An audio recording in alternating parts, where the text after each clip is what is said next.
Welcome back to Access Daily as we continue our real-life Mr. Rogers Week featuring people who are going above and beyond to help their community. Okay, so LaRayia's, who you just saw in that video, is the founder of a program called Lunch on Me. The organization helps feed the homeless in the Skid Row area of Los Angeles. It's her mission to help the people in that neighborhood one meal at a time. She is incredible. Take a look. What we gonna do? Love. How we gonna do it? Without reason. Buying. Lunch on me. I feel like every area of my life pointed me into this direction of like creating Lunch on Me and just this movement of like social good. But it started, I was 14 years old when I fed the first person I'd ever met, been in contact with, who was homeless. As I was throwing away food, a man was digging in the trash can. And in that moment, without any thought, I was just like, hey, I have food, would you like some? One day I told my mother, I like to feed people. She's like, I don't care what you do, just do your part. When people would always say, you know, love is the answer, love is, it's like, it's sometimes hard to find that if you haven't seen it.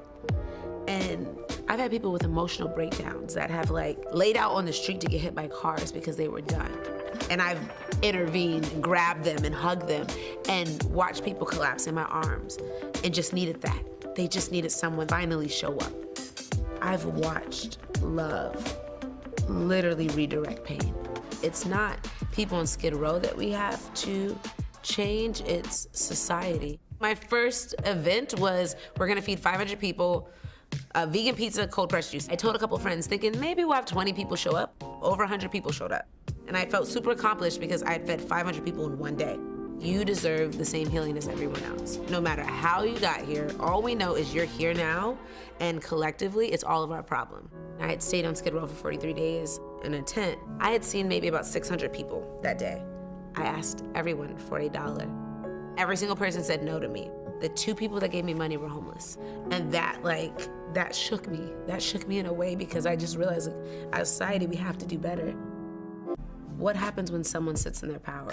What happens when they're reminded that they mean something in this world? It's almost like a rebirth, you know? It allows people to a second chance. People deserve our time. Oh, LaRayia, everybody. Wow, what a piece. You're like a little angel She right is. here. Now, you know, watching that right there, because it's quite the situation here in LA, as I'm sure you know, and it's gotten even better. Most people are afraid to even go down there. You spent a month down there? Yeah, 43 days. Wow, what was the inspiration behind that? Well, I wasn't afraid because I don't see them any different. They're people. Circumstance is different, but they're people. So I'm not afraid because I didn't have a preconceived notion of who they were or a judgment towards them. And I knew I was led there. Like, I do everything with my heart, and I needed to go there, so I went. Man, That's an beautiful. angel. The piece that I took from that was you were down there asking for $1, and the only 2 you got were from 2 people that were homeless, Yes. which shows a giver to the heart. The other thing I wanted to point out is this isn't any food you're giving. Tell everybody about the type of food that you're bringing them. Well, our focus at Lunch on Me is plant-based, vegan, organic food. I believe green is good. I think organic is better. I eat that way, so I wanted to share that. I didn't have the heart to give someone less than because I don't view them in that way. So I made sure I shared what I had, which is what's in my fridge will be in ours at Lunch on Me. And so that's why I give out organic food. It's important that we give people access to their own health. And I think the most important thing is that they deserve it. And so many people are sick that are homeless. You talked about kind of jumping in to intervene on a couple of situations where people literally had just given up and wanted to be out. How sometimes people just need a moment for someone to see them, for someone to acknowledge them.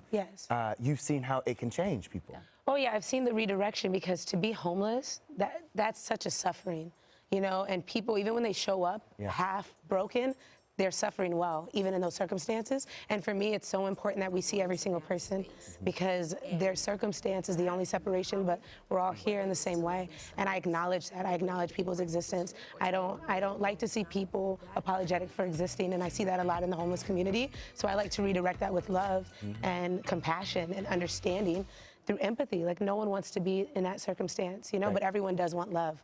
And that's our part, is to encounter love with them. Well, you know, I called you an angel when you came out, but that's actually literally what, like, God wants us to do. Oh, 100%. You know, and 100%. And you're doing this 6 days a week. Yes. And not just like, wow, it's really impressive. Thank you very much. And now the store. Tell us about the 99-cent store. Oh, I'm really excited about this. So we just opened a bodega in Koreatown.